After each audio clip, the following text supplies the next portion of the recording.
Today I'm here with my guy Rocky. How we doing, cuz? We're doing great, man. Things are great. You want to introduce yourself with your legal name and whatnot? Yeah, my legal name is Paul Rocky Rodriques. Rocky is a Falmouth legend, in my opinion. He is the owner of Rocky's Gym, which I used to work at, actually. And he's just a great guy all around. Does a lot for people struggling with addiction.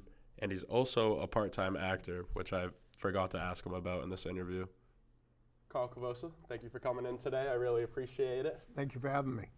Carl is the owner of Cavossa Disposal and Excavation, which are both very prevalent, and he does a ton for the community, donates to a ton of nonprofits, so I was very excited to hear what he had to say.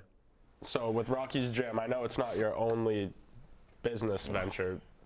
It's probably the most known in town, though. Was this like the plan all along, or did it start with something else? No, years and years ago, oh God, it's got to be maybe 25 years ago, I used to run Falmouth Nautilus for this lady named Gia. So that's where, it started, from sports and then managing gyms and training, being a personal trainer. So it started with Gia, actually, at Falmouth Nautilus. And then from that point, when Gia sold the Nautilus, my uncle actually owned the building, Robert Rodriques. It kind of like a friend of mine owned this gym. It was called Will's Gym in Mashpee. Mm. And I started working with him. And then I said to myself, someday I'm going to, own my own gym. Actually, the very first part of my business was just piano moving. Really? I moved pianos at night while I worked for some other folks in Falmouth, and I moved pianos all over Cape Cod for the Kennedy family, to the Kennedy compound. Ethel Kennedy's 100th birthday, I moved the grand piano to her 100th birthday. Crazy. And did a lot of that, and then that business kind of faded out a little bit, and I started doing the excavating business, which was septic systems and stuff like that. What do you think about the most recent generation of workers? Honestly, I have some really young folks working for me. I have 3 people in my company that just graduated this year. Okay. And one of them actually got his permit. Brandon, he's a young Falmouth boy, played football and stuff, and he got his driver's permit before he got out of high school, and he got his hydraulics license before he graduated from high school. Yeah. So he's very motivated. I think if you motivate some of these young folks and they're interested in what you're doing, you can have some really dedicated people that are interested in growing in business and getting an opportunity. And we actually, in that same line of thinking, most of our drivers are older, and I have, and the trucks are automated, so you need to use a joystick with your left hand when you're driving to reach out and pick the barrel up and empty the barrel. Right. And some of our guys would do 100 to 150 stops in a day, and we gave a young guy an opportunity in a truck, and he did 150 stops, and he was done by 1 o'clock, 2 o'clock, which is incredible. Yeah. We thought he missed half the stops. But his hand-eye coordination, and maybe from playing video games or whatever, he just had that, and he did really, really well with it. And he's still with us. He does a great job for us. He's another young guy that graduated from Falmouth. What do you think about this most recent generation of workers? I had a pretty good idea of what Rocky would say to this question, but yeah. Wow. Man, that's a tough one right there. No, it's not. It's not really tough. Let's put it this way. Compared to the way I was brought up, mm-hmm. you can't compare the two. And I talk to people a lot, and they say, well, when I was a kid, we did. Forget it. That ain't happening. Them days are gone. And I'm not going to blame it all on COVID. I know COVID, did put a big punch in the guts for all of us. People that had jobs for many years. Some of my people that I know lost jobs because of not getting the COVID shot and whatnot. I think what we have to do, we got to make things more interesting and give them proper pay. I mean, if you're out there and you're raking lawns for $20-something an hour, don't expect these people to go to work at Cumberland Farms for $10 and $15 an hour. It's not going to happen. Right. We have to make sure people are getting paid. These younger people are getting paid. What they're worth, or at least a fair market value. So we don't go to Walmart and see one lane open and 10 of them closed. You know what I mean? We've got to show interest. Maybe get into the schools. I know my wife owns a sober house, women's sober house in T-Ticket, right, called Amy's Place. And one of the things that is mandatory in our house is that you work. Where a lot of these different houses, they don't insist that you do that. You don't have to have jobs to be in community or sober living. But we do it because, what are you gonna do? Part of life is working. You gotta keep the mind busy. Absolutely. Whether it be, go to the gym, going to the gym, as you know, working out. It's good for the mind. I mean, you don't have to be a bodybuilder. But just going and doing a little 20 minutes, changes your whole day. Can change your whole day. The same thing with working with the younger generation. It's just they don't have that same, because like I said, you don't get them out in public. They're not out in there meeting people and meeting different friends and being out of their comfort zone, which is being in the house, because that's what the parents are allowing them to do. When I was growing up, that didn't happen. You were playing sports, you were working at the school, you were working in the farm, the garden, or whatever you were doing something. But you weren't, I agree, have that little, maybe hour or two where you can have that downtime to do, your little, there's so many damn games out there right now, I can't even tell you about them. But to answer your question, we got to make we got so much work to do. I was talking about sports and YMCA, now we're talking about making something attractive to get these kids involved in working. I mean, it's amazing, but I believe a lot of it starts at home. It comes from the home. Yeah. I mean, if you're just letting your kids sit around and lay around and be lazy, then who's your fault? Right. How do you balance your work life with your personal life? Well, what I try to do, that's a tough one, because for me, it seems like my work life just goes and goes and goes. It could be, because I do real estate, and then I get the gym, and then I do the U-Haul. So it's kind of like my days, they start early, they end late. It could be anywhere from somebody, calling saying, geez, I got my number, your number from somebody about renting a U-Haul, to, Jesus, my son's having trouble with drugs and alcohol. And I tried to help wherever I can. I don't, I'm that kind of guy. I'll say, I'm shutting my phone off today. I don't want nobody to bother me. Phone rings, I pick it up. You know what I mean? So I think it's just, it's all one. I love people and I love to help people. And so I never shut anybody out, especially people that need help. Because, I'm fortunate. I had a great upbringing. I have a great family. My wife's a hard worker. She's a nurse and also owns a sober house. So she's always going. I'm always going. It's like boom, boom, boom. And I think that's what keeps you younger, keeps that spark in your life. And I go to 9, 10 o'clock at night every night. That phone be ringing, either that or 6 in the morning, 5:30 in the morning. But it's hard to separate. We try to get away in the wintertime and vacation here, vacation there. Sometimes it works, sometimes it doesn't. But, I'm there. If you need me, I'm there. What a guy. How do you balance your work life with your personal life? It's easier during the summers because my kids are here. Right. So they're all here and they're all working with me. So it is it's fun. I can have lunch with them if they have time during the day, or I have time during the day. So I do get to spend some of that family time at work. In the beginning, my wife worked in the company quite a bit, so that was also a help. You know, I didn't have to wait to go home to see my wife and spend time with her. It was during the day while we were working. Now, when the kids are at school and in college, and you know, my wife doesn't work for the company anymore, it gets to be a little more difficult.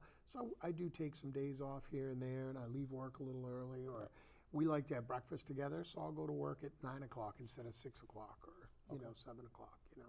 What sets Cavossa aside from other disposal and excavation companies?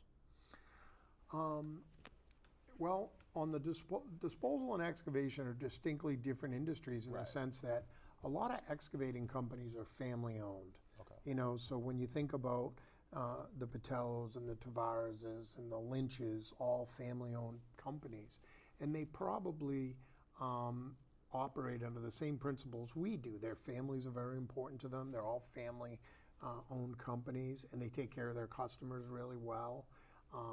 Similar to what we do at Cavossa Excavating. And we've taken those values and those principles into the waste industry, which is unique because a lot of the waste companies, especially here on the Cape that were here before me, were national companies. You know, Republic Services, Waste Management, Casella, big companies. They're not family-owned companies that really had the same values and principles that we had coming from the excavating side of the business. So that's kind of how we've managed to, you know, manage that part of our business, is to keep that family-orientated company atmosphere. What sets Rocky's gym aside from other gyms? My gym is old school. I have an old school gym, old equipment. Whereas if you're looking for tanning and shake and bake and massages, you don't want to come to my gym. Yeah. If you want to come and do some serious weightlifting, then I'm the gym you want to come to. I mean, I have strength machines that they don't even make anymore. Yeah. But I'll tell you what, they'll give you results like no other gym. Oh yeah, absolutely. I don't do anything hydraulics. We got dumbbells, we got squat racks, and boom, boom. It's a gym where you're going to see progress if you're serious about weightlifting. And we have a bike's a bike. I got a recumbent bike, you got a recumbent. The bikes are the same. You're going to pedal this way here. But where it's the atmosphere too. My gym is and you know, because you were a great employee there yourself. Appreciate it. We show love. It's a family gym. You come in here, we want to make you family. Yeah. I don't do contracts at my gym. If you want to be at my gym, we want you there. But I'm not going to beg you to come there or make you sign a contract saying if you no longer want to be at my gym, then you're going to, you know, you're still going to pay this amount of money, boom, boom, boom. When COVID came, I shut the gym down, stopped everybody's payments. Nobody paid a dime. When COVID lifted, then we started the memberships again. And that's the way I like to run my gym. I want you to be there. We want you to feel warm and welcome. That's why I don't do a 24-hour gym, because you don't have that same kind of that atmosphere, that love. When you come in there, my staff knows the way I run my gym. I want you to feel welcome. I want you to be there for them. If you need a hand, whether it be showing them where the bathroom is or spotting them on the bench. That's the way that's the way I want my gym to run, and that's the way it does run. As far as equipment, like I said, if you want to go in, you want to just tone up, you want to lose weight, or you want to bulk up, or you want to bodybuild, that's why I'm Rocky's gym. Ain't no nothing. That's why it says respect all, fear none, because we get it done over there. And we've produced. I mean, Nomar Gaspiaro used to work out there. Mo Vaughn worked out at my gym. A lot of guys, a lot of professionals come down. A lot of hockey players come down. Because they know that, and that's why, you know, I feel great when somebody says, man, you don't see these gyms anymore. I mean, it's clean, but we don't have, like, you know, Versace towels and granite countertops and all that. Yeah. You know, I mean, it's a plain, nice, clean gym, and if you want to kick some butt, my gym's the way to go. Same thing we do with the boxing. If you want to come up there and you want to learn how to get punched in the mouth, you come to my gym. If you're looking to go play volleyball, you're in the wrong place.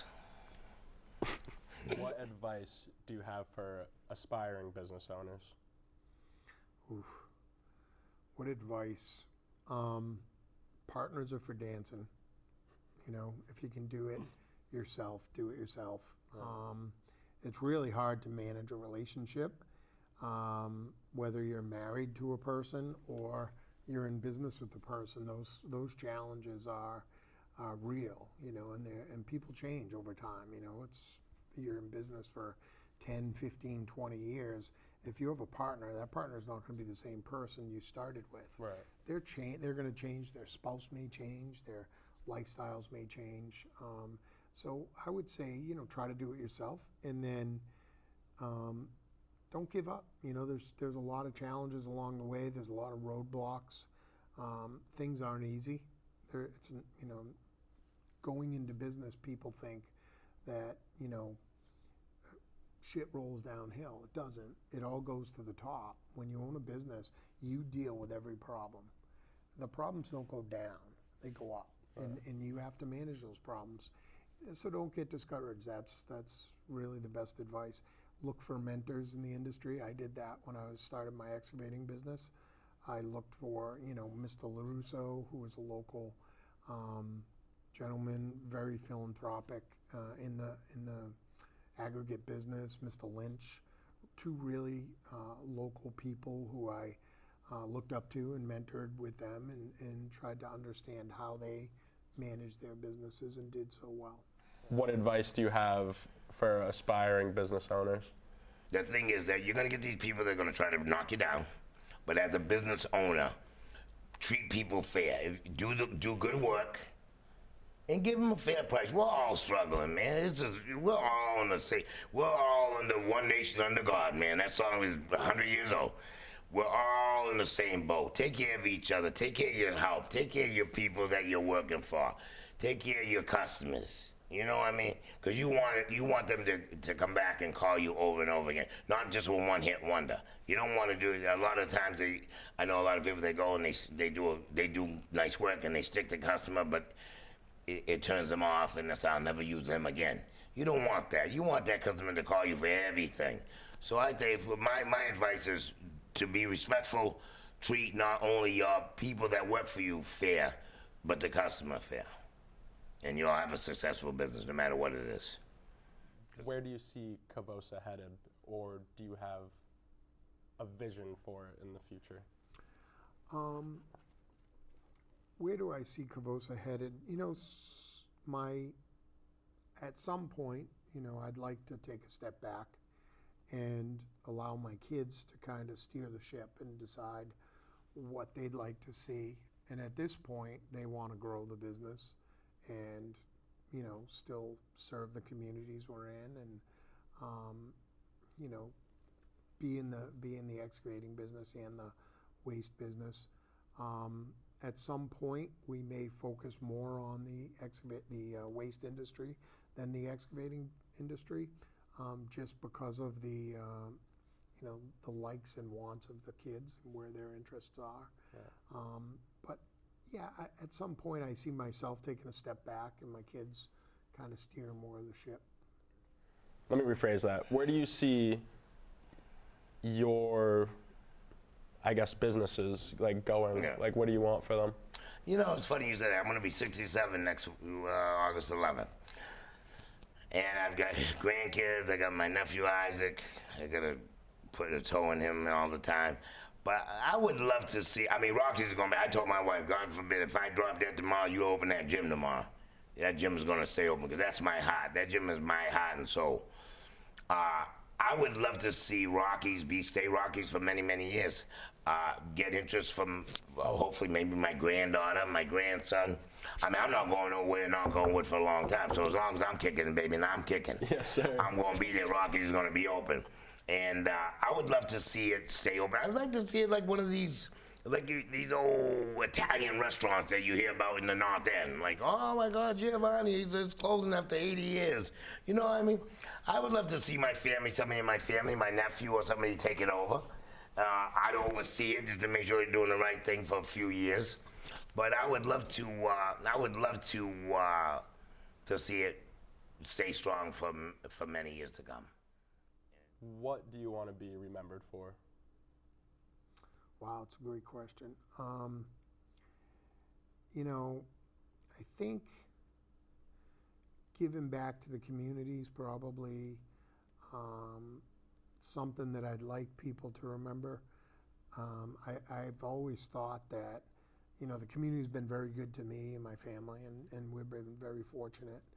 And a lot of the small businesses locally here in Falmouth especially have supported us and done business with us over the years. And that's why I've always tried to give back, whether it's just coaching some of the kids growing up in soccer or baseball, and then helping to build some fields at the high school or, down at the Little League fields and stuff like that, where I could pitch in and help. I've always tried to go above and beyond and do that. And I think I'd like to be remembered for that. People don't know everything we do. I certainly don't do it because I want people to know. But I think that would be a good thing to be remembered for. Absolutely. I thought this really showed how humble of a guy he was, just because if you go on Cavossa.com, you can literally see that they donate to 52 volunteer groups and nonprofits. And, what a guy for not even bringing that up. Well, when I pass the bucket, kick the bucket rather, I want to just be remembered as somebody that helped people. That was there for people. Right now we do a lot with homeless. Mm-hmm. They come down and they take showers there. I try to help, people with addiction. I want to be that person that tried to help, at least gave you a shot. Mm-hmm. Like I tell people, I'm not going to babysit you, I'm not going to hold your hand and all that. But if you want to stay sober, I'll lead you into the right direction to help you. And that goes with everything in life. Because let's put it this way, if I wasn't sober, I would have been dead a long time ago. All my friends have passed. So I thank God, number one, and my parents, for hanging in there with me after, what I put them through. I'm surprised they even talked to me, right? And, my dad, God rest his soul, was a great guy, well respected in the community. He got to see me clean and sober for many, many, many years. So I want to be able to pass that on to people. I don't want to be that kind of. I want to be the kind of person that does something, and not talks about it. I'm just so sick of people.